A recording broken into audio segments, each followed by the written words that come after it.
아르망드니를 중심으로 제네바에 모여든 극단주의자들 소집단은 그 시대의 혁명 사상에 맞서고 있었다. 1890년 1월 바젤에서 가진 비밀 모임에서 그들은 칼 마르크스를 맹렬히 규탄했다. 마르크스의 이론이 인간을 국가에 완전히 예속시킨다고 보았던 것이다. 또한 영국의 사회주의자들을 우는 소리나 하는 페이비언주의자들이라고 부르며 그들과의 모든 협력을 거부했고, 크로포트킨과 페투킨 또한 지나치게 흰 장갑만 끼고 있다고 판단하고 완전히 단절했다. 바젤 분열 이후 영구혁명운동 지도부가 해방위원회로 이름을 바꾸고 계획과 활동 방안을 야심차게 키워나가던 순간에 돈이 떨어지기 시작했다. 아르망과 르케르가 로잔에서 제대로 성공한 우편 수송차 습격과 1890년 아르망과 슬레서가 실행에 옮긴 제네바의 막시민 보석상 습격은 무기를 갖춘 6명의 행동대를 조직하게 해주었고, 행동대는 초봄에 프랑스 국경을 넘었다. 국경을 넘자마자 병력의 반은 돈과 함께 증발해버렸고, 나머지 반은 1891년 5월 1일 클리시에서 벌인 시위가 실패하면서 유명해졌다. 그 시위에서 총격은 있었지만 사망자도 부상자도 없었다. 앞지가 잉크를 빨아들이듯 부르조아 사회가 말 그대로 아나키스트들을 빨아들이는 것 같았다. 그들은 끊임없이 신입 회원들을 찾아 나서야 했고, 그러고 나면 또 교육 작업이 필요했는데 그 느린 과정은 아르망드니의 기질에도 맞지 않았고, 바젤에서 지도자들의 야심과 식민주의자들의 경쟁으로 인해 위협받는 인류를 구해야 할 세계적 위급 상황임을 부르짖게 만든 그의 깊은 신념에도 잘 맞지 않았다. 범죄자 집단에서 용병들을 모집하는 편이 훨씬 쉽고 효과적이었다. 라바쇼리라고 불리던 퀘니 히슈타인이 파리에서 맡은 임무가 그것이었다. 아르망은 파리에서 저질러지는 수백 건의 저속한 범죄들을 정치적 암살로 바꿔놓을 수 있다면 자본주의 사회는 기둥을 잃어 민중이 살짝 밀기만 해도 무너지리라고 계산했다. 그러나 이 실행 방법은 비용이 대단히 많이 드는 것이었다. 진짜 이상주의자들은 말 그대로 공짜로 일했지만 특수 분야의 전문가들을 모집하는 데는 엄청난 액수가 필요했다. 아르망드니는 오랜 망설임 끝에, 이 망설임은 오늘날 레이디엘에게 그 시절엔 알지도 못한 채 자신이 뜻밖의 승리를 목전에 두고 있었다는 느낌을 주었다. 마침내 아네트를 18개월 전 그녀를 끌어들인 목적대로 활용하기로 결심했다. 그래서 매혹적인 카모행 백작 부인은 이 빌라 저 빌라로 가서 차를 마셨고 그렇게 게임을 했고 아이들의 머리를 쓰다듬었고 실내 음악을 들었고 자신을 초대한 상냥한 집주인들의 저택들을 서성이며 생각에 잠긴 듯한 눈길로 주위를 돌아보기도 했다.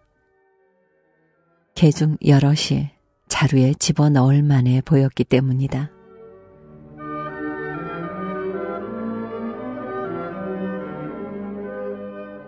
그녀는 베렌 남작이라는 사람의 주선으로 필요한 사교 관계를 맺을 수 있었다.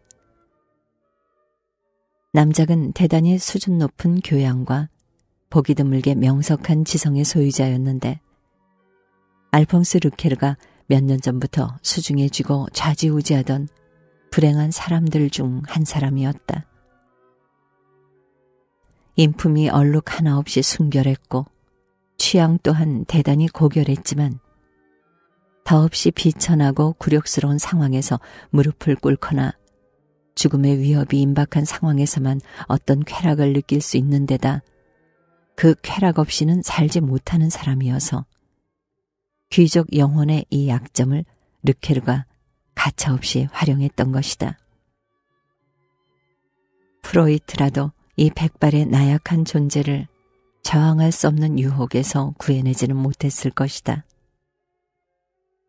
성인 안에 숨어 처벌을 바라는 이성일은 방탕한 어린아이에게 어둠의 굴종이 던지는 유혹 말이다.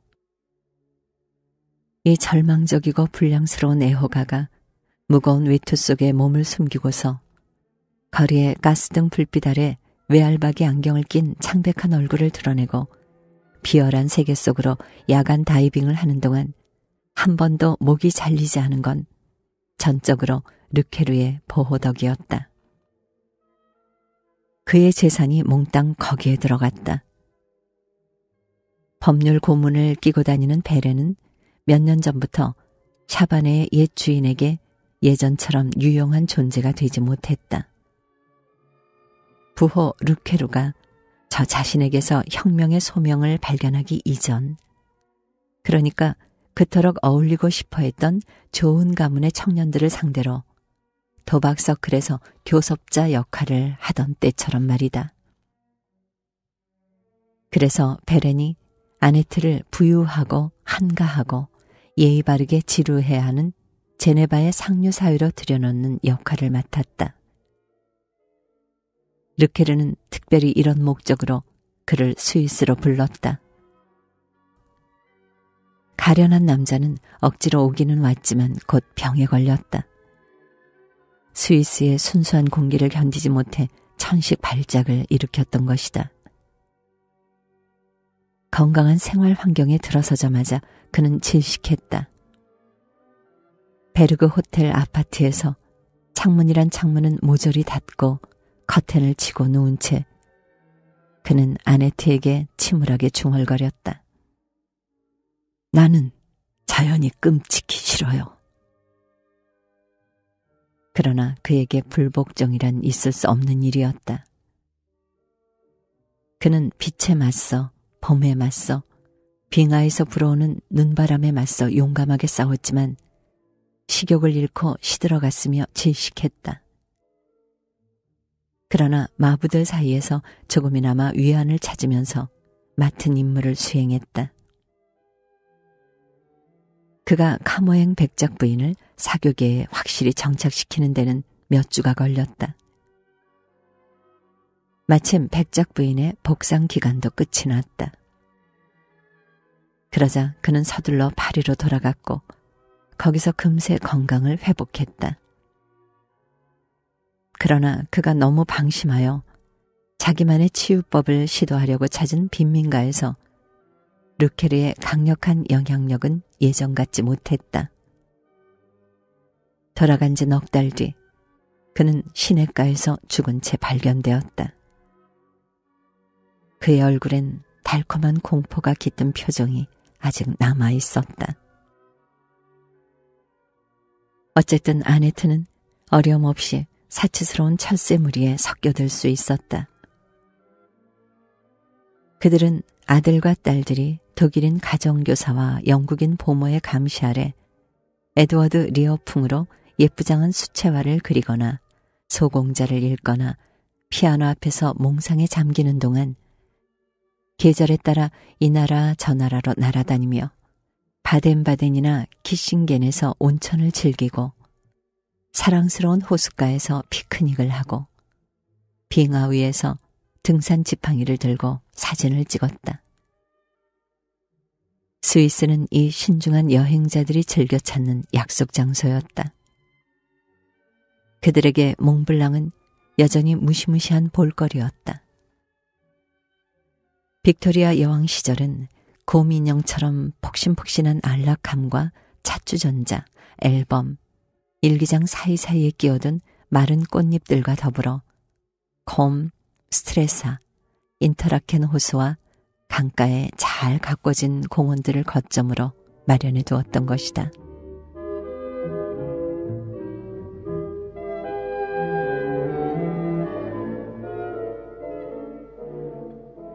예절과 품위가 유일한 열정인 이 빈둥거리는 무의도식자들 사이에서 아네트는 당대 최고 괴짜의 누구보다 교양 있고 지적인 사람을 알게 되었다. 오랫동안 그의 관대한 보호를 받아온 에드워드 리어는 그를 행복한 본즈라고 불렀다. 이상한 나라의 앨리스에서 루이스 캐럴은 그를 거울 나라의 왕의 모델로 삼았고 더들리 페이지에게 보낸 편지에서 이렇게 묘사했다. 깡마른 부처를 상상해 보세요.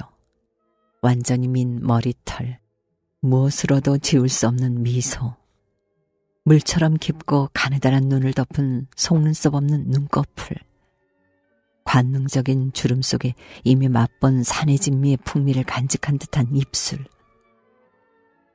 그래도 당신은 이 사람에 대해 아무것도 알지 못할 겁니다. 왜냐하면 그는 이 꿈쩍 않는 가면 뒤에 숨어 눈에 보이지 않기 때문입니다. 때로는 자기 주변에서 본 것, 특히 당신 안에서 본 것을 대단히 재밌어하는 존재가 깃든 석상을 대하는 느낌이 들죠. 솔직히 말해 상대를 편하게 만들어주는 느낌은 아니죠. 친구들에게는 디키로 통하는 글렌데일 공작은 그 당시 50을 조금 넘긴 나이였고 이미 오래전부터 빅토리아 여왕이 가장 싫어하는 사람이라는 평판을 유지하고 있었다. 그의 적들은 그를 뼛속 깊이 타락한 사람으로 여겼고 그의 친구들은 그를 지혜의 화신으로 보았다. 그는 자유분방하고 모험을 즐기는 성격으로 유명했다. 바이런 경을 따라 그리스로 죽음의 원정까지 다녀온 아버지로부터 물려받은 성격이었다. 그리스의 독립에 관심이 있어서가 아니라 아름다운 풍경, 시인과의 동행, 고대의 진귀한 문화재를 손에 넣을 기회라는 점에서 따라 나선 원정이었다. 바이런의 죽음 이후에도 그는 입실란티스 편에 서서 계속 싸웠고 터키 기병대로부터 헬리오스 산을 빼앗으려다 여러 차례 죽을 고비를 넘겼다. 승리를 거둔 뒤 그는 신전을 약탈했고 의기양양하게 전리품을 들고 영국으로 돌아왔다. 그의 아들 글렌데이 공작은 집시 여인과 결혼해 젊은 여왕과 부군을 충격에 빠뜨렸다.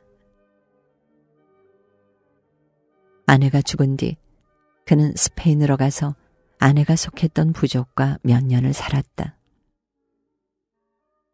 영국 관광객들은 세비야 거리에서 어깨에 앵무새를 얹고 원숭이의 묘기에 맞춰 탬버린을 치는 그를 알아보고 격분했다.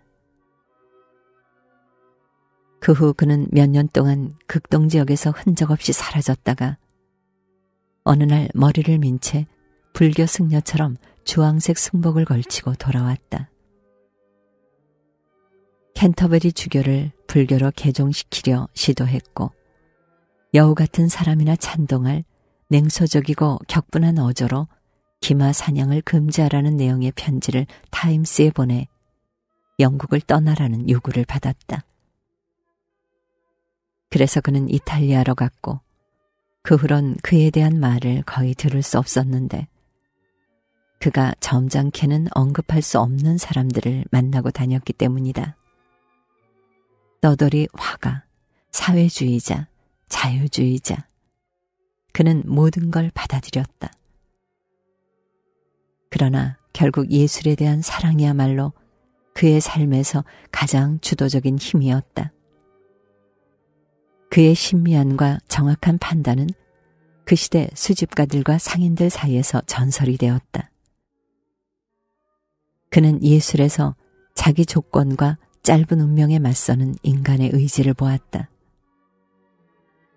그의 똘레랑스 감각과 미소 띤 호의는 어떤 이들에게는 귀족적인 무관심으로 심지어 일종의 경멸로 비쳤고 다른 이들에게는 천성의 징후처럼 예민한 감수성과 항시적인 분노를 초연함과 냉소 아래 감춘 징후처럼 비쳤다.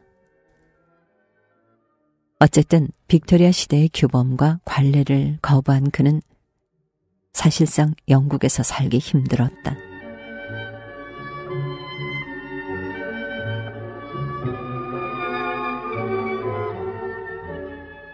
러시아 대사인 로덴도르프 백작의 집에서 열린 사교 모임에서 그는 처음 본 순간부터 아네트에게 관심을 보였다. 그가 그녀의 눈부신 금빛 미모에 감탄한 건 분명했지만 그녀 태도에 야릇한 점에 호기심이 동한 것도 사실이었다. 아네트는 아직까지는 자주 입을 다물어야 했고 내내 조심해야만 했다. 속어나 지나치게 민첩한 동작이, 무지를 확연히 드러내는 말이 튀어나오지 않도록. 글렌데일이 입가에 늘 가벼운 미소를 머금고 속눈썹 없는 눈꺼풀과 살짝 찢어진 눈으로 응시할 때마다 그녀는 왠지 불안감이 느껴졌다. 그의 붉어진 광대뼈와 태연한 표정은 묘하게 동양적인 얼굴 특징을 한층 두드러지게 했다. 글렌데일은 그녀와 함께 있고 싶어 했고 함께 있을 때 그녀가 완전히 편한 적은 없었지만 곧 그들은 거의 매일 보게 되었다.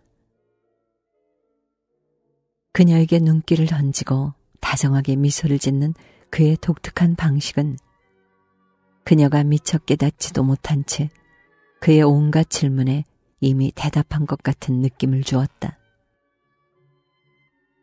그러나 그는 매력적이고 재미있는 사람이었으며 그녀에게 반한 게 분명했다. 그리고 그녀는 한 인간이 어떻게 그와 같은 삶을 살 수 있는지 상상하지 못했다. 프랑스인 요리사, 중국인 요리사, 이탈리아인 주방장, 순종 말, 아일랜드인 말 조련사, 시인, 음악가로 이루어진 그의 수행 행렬. 유럽 끝에서 끝으로 그를 실어 나를 채비가 된 특별 열차. 그의 경주마 마사, 사냥개, 그가 수집한 그림과 예술품, 그리고 여러 채의 집과 정원을 소유한 사람. 그런 사람이 자신의 부와 특권을 누리기보다는 그것들을 비웃고 자신을 조롱하고 자신을 용인하는 사회를 조롱하고 자신의 삶 자체를 통해 허사로운 삶을 통해 자기 자신을 풍자할 뿐 아니라 그런 삶을 가능하게 해주는 모든 것을 풍자하는 것 같아 보였다. 도발자. 이것이 어느 날 그가 자기 자신을 정의하며 아네트에게 한 말이었다. 그러나 그녀는 훗날 레이디 엘이 되어서야 이 테러리스트가 말하고자 한 바를 제대로 이해할 수 있었다. 그녀가 그와 함께 보낸 시간들은 금세 그녀에게 흔적을 남겼다. 그녀는 의식하지 못한 채 감염되듯 조금씩 달라졌다. 세상을 바라보는 그만의 방식, 삶에 대한 깊은 사랑을 감추는 냉소적 회의주의, 관대하고 호의적인 배덕까지 허용할 정도로 철저하게 선입견이 없다는 점이 그녀에게 거부할 수 없는 매력으로 작용했다.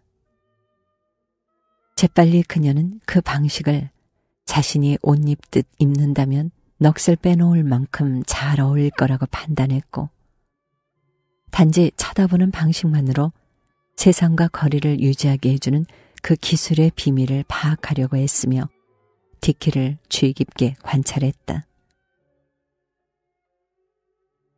그는 그녀의 과거에 대해 한 번도 묻지 않았다.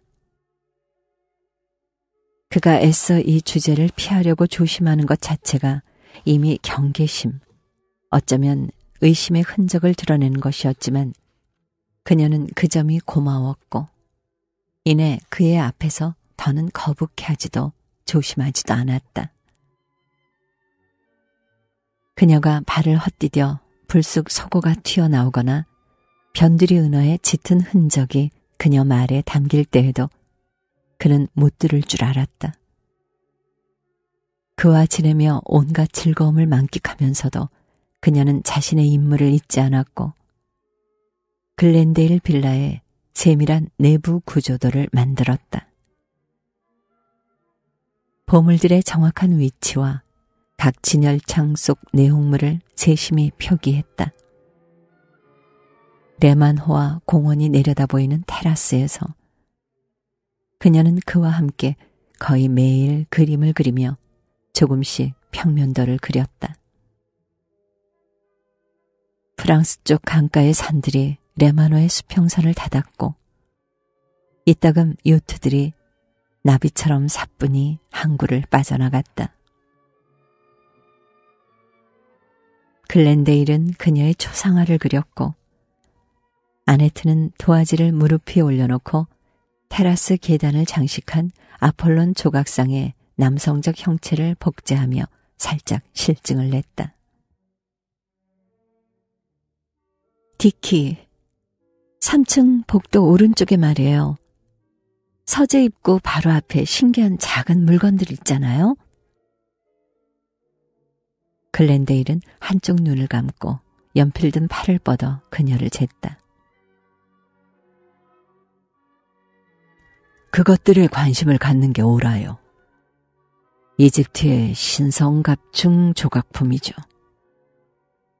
3세기 작품들인데 날 위해 특별히 파라오 무덤에서 훔쳐온 거요. 사실은 날 위해 도구라는 유능한 고고학자팀을 이집트에 두고 있어요. 그렇지 않아도 그들이 얼마 전에 새로운 묘를 발견해서 나를 위해 약탈하고 있는 중이요. 나 같은 사람을 사람들은 예술 후원자라고 부르죠. 저 매혹적인 작은 물건들의 값어치가 큰가요? 엄청나오. 단 하나밖에 없는 것들이니까. 아네트는 아폴론을 살짝 들어 올리고 진열창의 위치를 평면도에 그렸다. 그리고 가장자리에 썼다. 이집트의 황금 풍뎅이, 큰돈 빠뜨리지 말 것. 다음 봄에 내가 직접 이집트에 가서 약탈을 지켜볼지도 모르는데 같이 가겠소? 글렌데일이 말했다. 멋지겠어요. 그런데 디키, 저 풍뎅이 말인데요. 당신이 그걸 판다면 얼마나 받을까요? 그냥 단순히 호기심에 묻는 거예요. 물론 그러시겠죠. 봅시다. 르브르는 나한테 1만 리브르를 제시했고 작년에 내 집에 묵었던 가이저는 거의 2배를 제시했지만 손에 넣지 못했어. 2만 리브르를요? 아네트가 목소리를 낮춰 물었다. 아직은 돈에 확고한 존경심을 느끼고 있었기 때문이다. 만약 저 물건을 내놓는다면 카이저가 정말 그 값을 치르리라고 생각하세요? 망설이지 않을 거요. 그가 단지 내 풍뎅이들을 손에 넣기 위해 영국이나 스위스의 전쟁을 선포하더라도 난 놀라지 않을 겁니다. 그도 예술 후원자니까 말이요. 아네트는 그 금액을 적고 물음표를 붙였고 잠재적 구매자인 독일 황제의 이름도 세심히 적었다. 흥미로운 판로였지만 도덕적 문제가 제기되었다. 아르망이 친구들이 그토록 혐오하는 카이저와 교섭하기란 어려울 것이기 때문이다. 문득 그녀는 새 친구에게 자기 비밀을 털어놓는 편이 훨씬 간단하지 않을까 싶었다. 디키는 이해심이 많아 어쩌면 자기 집을 털려는 사람까지 도울지도 몰랐다. 글렌데일에 대한 그녀의 감탄은 조금은 유치할 만큼 한계가 없어서 아르망 앞에서도 곧 티가 났다. 그럴 때면 청년 아나키스트는 격분했다. 그자는 썩어빠진 인간이요. 우리가 그에 대해 좋게 말할 수 있는 건 그의 부패가 너무도 명백해서 어떤 면에서는 그가 우리를 위해 일한다고 할 수 있는 거요. 그가 혁명 과정을 재촉하고 있다고 할 수 있죠. 그는 오직 자기 쾌락에만 관심을 갖는 이기적인 향락주의자요.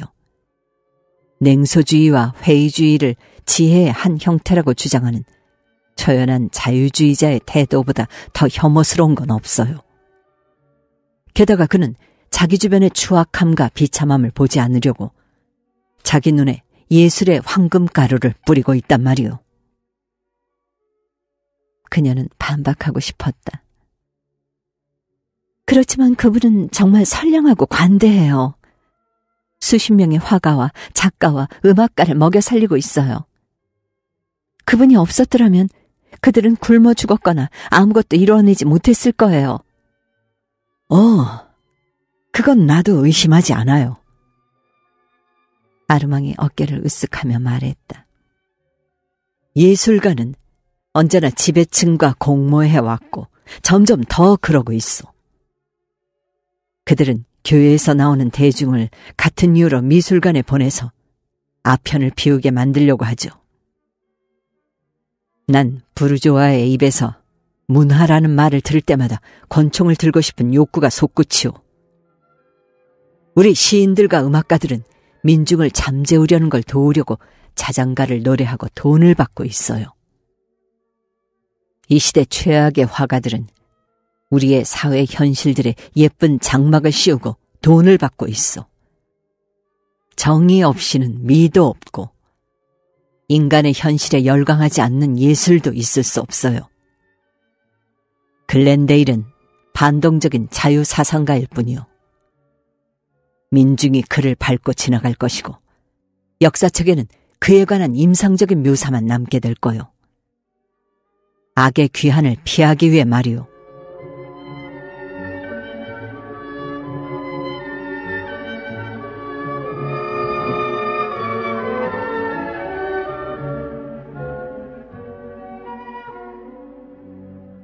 그들은 순례자의 산 허리를 따라 수선화 밭을 거닐고 있었다.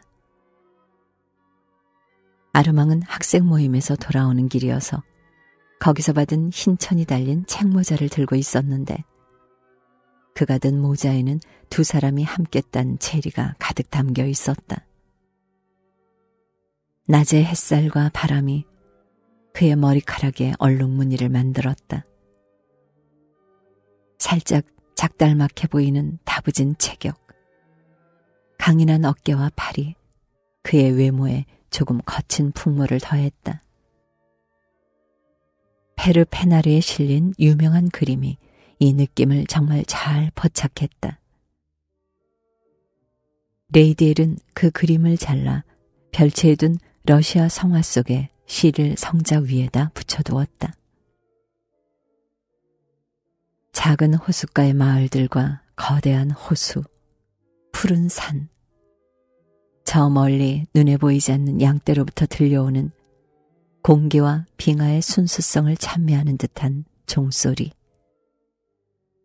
타인의 고통과 추악한 현실에 등 돌릴 줄 아는 이 풋풋한 여름도 틀림없이 반동적인 자유사상가일 테지만 아네트에겐 아르망의 언어보다 이 여름의 언어가 더 솔깃하게 들렸다.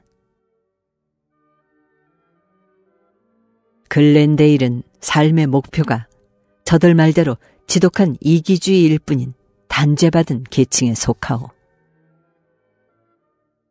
아네트는 한숨을 내쉬었다. 이보다 지독한 경우가 없었기 때문이다. 그녀가 디키의 수집품을 터는 일에 혐오감을 느낀 건 결코 아니었다. 오히려 그 반대였다. 다만 다리를 폭파해 기차를 탈선시키고 장관들을 살해하고 삐라를 인쇄하는데 게다가 절대로 단 한 번도 음악을 듣지 않고 꽃을 바라보지도 않으며 예쁜 여자가 지나가도 고개조차 돌리지 않는 동지들을 먹여 살리는데 그런 재산을 낭비하는 것이 그녀는 정말이지 어리석게 느껴졌다. 물론 당신이 원하는 걸 난 할 거예요. 그렇지만 아르망, 단 한 번이라도 우리를 위해 여행을 하고 세상을 보고 함께 행복할 수 있게 돈을 남겨둘 순 없을까요?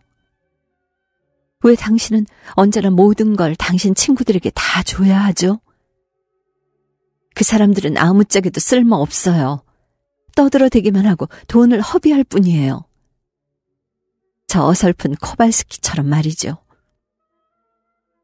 그 사람이 성공한 거라곤 자기 친어머니를 날려버린 것뿐이잖아요. 웃기지 않아요? 그 친구는 잘하려고 했던 거요. 그건 누구에게나 일어날 수 있는 안타까운 사고였을 뿐이요. 좋아요. 그 선량한 디키의 집을 털자고요. 그렇지만 적어도 돈의 일부는 우리를 위해 남겨둬요. 정말이지 난 여행을 가고 싶어요. 인도, 터키, 단 1년만이라도 좋아요. 아르망, 그러고 나서 다시 돌아와 세상을 바꿔요. 그렇지만 그러기 전에 아직 세상이 아름다울 때 난 돌아보고 싶어요.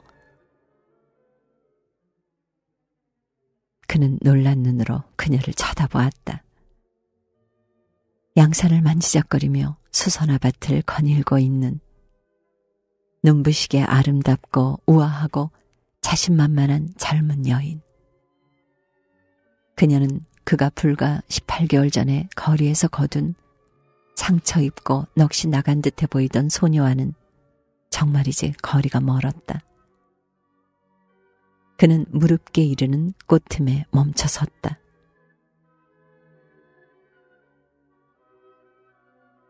내 말 들어봐요. 그녀는 그를 향해 돌아섰고 거의 적개심을 품은 그의 굳은 얼굴을, 숙인 이마를, 눈의 광채를 보았다. 폭력성을 억누를 때면 그의 눈은 언제나 갑작스럽게 한 곳을 응시했다. 그녀가 그의 손을 잡으며 말했다.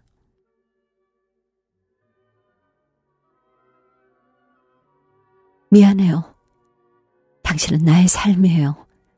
아르망, 당신이 원하는 건 뭐든지 하겠어요. 내가 경솔했어요. 행복에 겨워 무슨 말을 하는지 몰랐어요. 게다가 모든 걸 조소하는 디키와 온종일 같이 지내다 보니 내가 어떤 처지인지 잊었어요. 내가 아는 것이라곤 그 어떤 여자도 사랑하지 못한 만큼 내가 당신을 사랑한다는 것뿐이에요. 아르망은 아플 정도로 그녀의 손목을 거세게 쥐었다. 내 말 들어요, 아네트. 당신에겐 냉혹한 데가 있어요. 충분히 이해할 수 있어요. 그렇게 어린 나이에 그토록 깊은 고통을 받아서 당신에겐 고통에 대한 경멸밖에 남지 않은 겁니다. 고통 얘기는 듣고 싶지 않은 겁니다. 당신은 불행의 학교를 다녀서 불행이 끔찍이 싫을 뿐 아니라 불행한 사람들까지도 싫어진 겁니다. 이건 익히 잘 알려진 자기보호 반응이요. 민중을 떠나 냉혹해진 그 냉혹함 뒤로 숨은 부르주아지도 마찬가지요. 그러나 내가 이해하지 못하는 게 한 가지 있어요. 당신은 나를 사랑한다고 말하는데 누군가를 있는 그대로 사랑하지 않고서 어떻게 사랑할 수 있죠?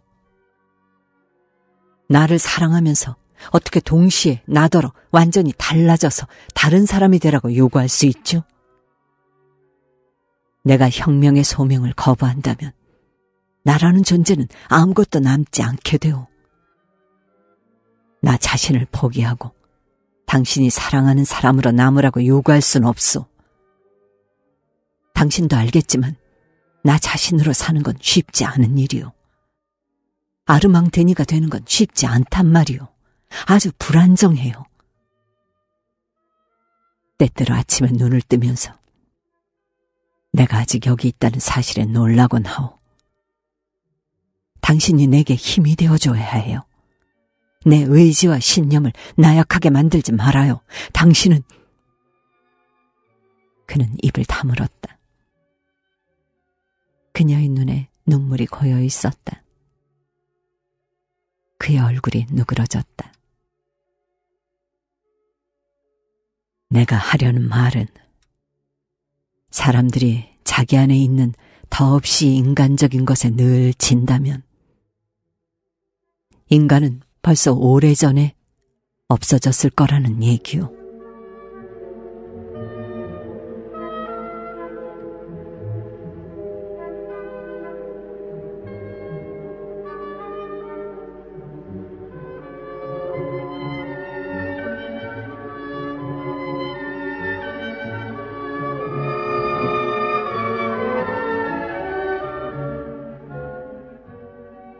이틀 뒤 글렌데일 집을 다시 찾았을 때 아네트는 황금 풍뎅이 수집품이 사라진 걸 보고 기분이 상했다. 그녀는 눈썹을 찌푸리며 어찌된 일인지 꽤 퉁명스럽게 물었다. 디케는 천진한 표정으로 텅 빈 진열창을 바라보며 말했다. 아, 얼마간 안전하게 내 은행 금고에 넣어두었어요. 요 근래에 이 지역에 한두 번 강도 사건이 있었거든요. 그 귀한 물건이 도난당한 걸 보게 된다면 정말이지 애통할 겁니다. 새 소유자들이 그 물건들을 녹여 금으로 만들어버릴지도 모르니까요. 생각만 해도 끔찍하군요. 아네트는 무심한 듯 보이려고 애썼지만 디키가 무언가 의심한다는 대단히 불쾌한 기분이 들었다. 아주 곤욕스러운 일이었다. 그녀는 그런 의심이 친구의 뇌리를 스칠 수 있었다는 생각에 언짢았고 심지어 화가 나기까지 했다. 정말이지 기분 나쁜 일이었다. 그녀는 일주일 내내 뿌르퉁해 지냈다. 그런데 글렌데일은 그녀에게 무척이나 애착을 갖는 것 같았다. 그는 여전히 그녀와 같이 있고 싶어 했다. 그녀에게 영어를 가르쳐주겠다고 제안했고 그녀는 비록 끈질긴 파리 억양을 끝내 버리지 못했지만 빨리 발전해 곧 영어로 쉽게 자기 표현을 할 수 있었다. 그들이 함께 있는 모습은 곳곳에서 눈에 띄었다. 음악회에서, 무도회에서, 가든 파티에서 보였고 호수에서 배를 타거나 자동차로 도심 근교를 오래도록 드라이브하는 모습도 보였다. 아네트가 교회에 잠깐 들렀다가 골몰에서 초를 태우느라 불가리아 미하일 대공의 암살 초반부를 하마터면 놓칠 뻔한 것도 바로 이런 나들이를 갔다가 돌아오는 길이었다. 이튿날 그녀는 러시아 대사인 로덴도르프 백작의 크로켓 게임에서 디키를 다시 만났다. 거기서 모든 대화의 주제는 당연히 테러에 관한 것이었다. 모두가 즐겁해 있었다.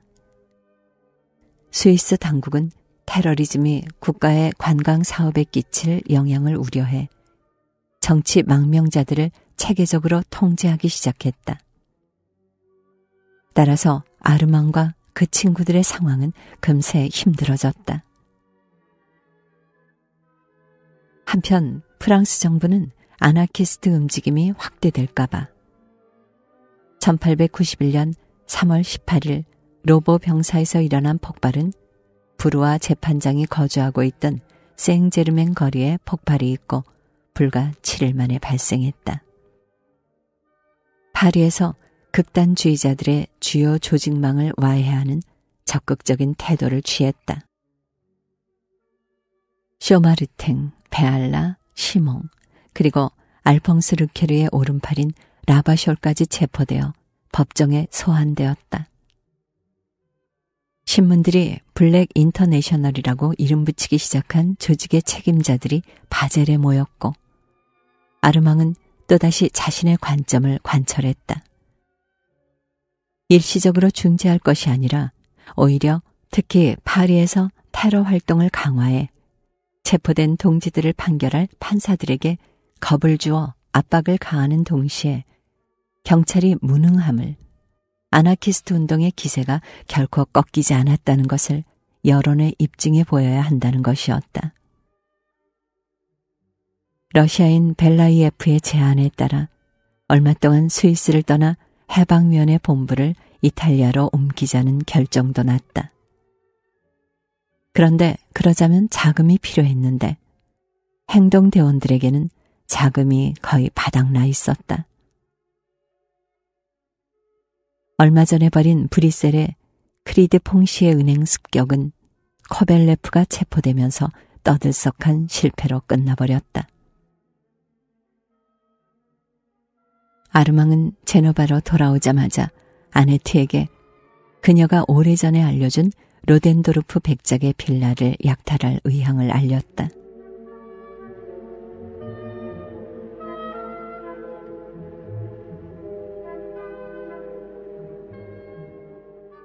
러시아 대사는 활기 넘치지만 어설픈 곰 같은 사람이었다. 그는 도박에서 엄청난 돈을 잃고도 도를 넘는 사치스러운 생활을 이어갔고 금식기에 100여 명의 식사를 차려내는 만찬을 열곤 했다. 그는 젊은 카모행 부인에게 홀딱 반했다. 그녀가 그의 청혼을 거절하자 그녀 발 아래 무릎을 꿇고 자기 머리를 총으로 날려버리겠다고 협박까지 하며 울먹였다. 그러자 글렌데일이 말했다. 그런다면 그 사람이 자기 나라에 바치는 첫 봉사가 되겠군요. 아르망 알퐁스 르케르 기수는 아네트가 사랑에 빠진 남자와 함께 발레를 관람하는 동안 그의 빌라에 잠입했다. 불행히도 대사가 공연 시작 전부터 과식을 하는 바람에 공연이 시작되자 탈이 났고 그의 친구들이 그를 집으로 데려가야만 했다. 아네트는 서둘러 자기 호텔로 돌아와 두려움에 떨었다. 집으로 돌아가던 길에 로덴도르프는 몸이 나아져 극장으로 돌아가고 싶어 했다. 그러나 그의 친구인 도브린스키 러시아 장교와 독일 대사 보좌관이 고집을 부려 그를 그의 빌라로 데려갔다. 대문이 열려 있고 하인들은 묶인 채 입에 재갈이 물렸고 위압적인 체격의 한 남자가 입에 시가를 문 채 권총을 들고서 현관에 서 있고 기수가 금식기들을 자루에 집어넣는 광경을 그들은 보았다. 그때 아르망은 2층에서 비서의 목덜미에 권총을 겨누고 금고를 열라고 요구하고 있었다. 이 갑작스러운 출현에 화가 난 르케르가 즉각적인 반응으로 로덴도르프에게 총을 쏘아 팔을 다치게 했다. 아르망이 황급히 계단을 뛰어내려왔고 세 사람은 러시아인의 노호를 뒤로 한 채 어려움 없이 빌라를 떠날 수 있었다. 하지만 경찰은 그들의 자세한 인상착의를 입수해 사방에 유포했고 대사는 범죄자들을 체포하는 데 기여하는 사람에게 금화 1만 프랑을 특별 사례금으로 주겠다고 제시했다. 자기 나라의 환대를 이렇게 남용한 행위에 분개한 스위스 경찰이 정보원들을 총동원해 나서자 세 사람은 거의 절망적인 처지에 놓이게 되었다. 아르망의 비범한 외모를 보고 언론이 달려들어 검은 천사라거나 흰 악마라고 별명을 붙였다. 르케르의 거대한 체구가 기수의 작은 키와 인상적인 대조를 이루어 그들을 바로 알아보게 만들었다. 눈에 띄지 않고 빠져나간다는 건 꿈도 꿀 수 없는 상황이었기에 그들은 베르그 거리에 존경받는 시계공인 라니스 노인의 작업실에 숨어 지냈다.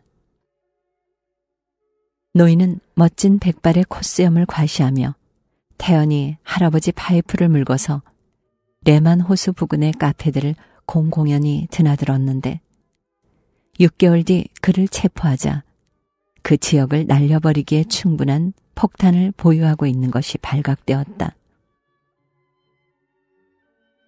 경찰은 그 오래된 빌라에서 아르망이 머물렀던 방을 수색했고 한 무리의 러시아 망명자들이 아나키스트 문학으로 가득 찬 여행 가방들 틈바구니에서 차주전자를 둘러싸고 거드름을 피우며 떠들어대고 있는 걸 발견했다. 아르망드니와 그 동료들이 체포되는 건 이제 시간 문제인 것 같았다. 그들을 구하러 나선 건 아네트였다.